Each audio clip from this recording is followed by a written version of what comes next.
is a message from the University of Delaware. All University of Delaware classes will be suspended from Monday, October 29th, and officials are strongly encouraging students to go home, departing campus as soon as possible, recognizing that the weather will begin deteriorating Saturday evening. The likelihood of a tropical system changing its course westward into the mid-Atlantic is very unusual this time of year. Nevertheless, the University of Delaware became very concerned with the potential impact of Superstorm Sandy.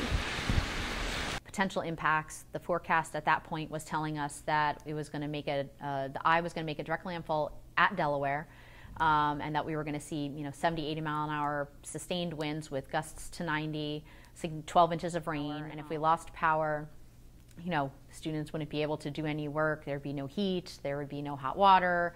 You'd still be able to flush the toilets, but basically life wasn't going to be very comfortable. Although students were advised to return home, many decided to stay and ride out the storm, understanding its projected outcome. I was not nervous until I started seeing a couple of, Pennsylvania state of emergency. Michael Nutter spoke, as well as Delaware's in the state of emergency, evacuate the coastal line. So I think some people are kind of overreacting and some people are underreacting, and it should be kind of fitting what they're expecting should be expected. Like for the students that were still here, it was going to be too dangerous to be outside. So it was at that point that we gave out boxed lunches and dinners. I'm not nervous about the storm. I'm nervous about after the storm in case we have no power for 2 or 3 days. That would be pretty inconvenient for all of us around campus. Canceling classes on Wednesday was basically trying to give those students that were impacted another day to get to Delaware. If I would do it over again, I would do the exact same thing. I think I think the right decisions were made at the right time, and I think we were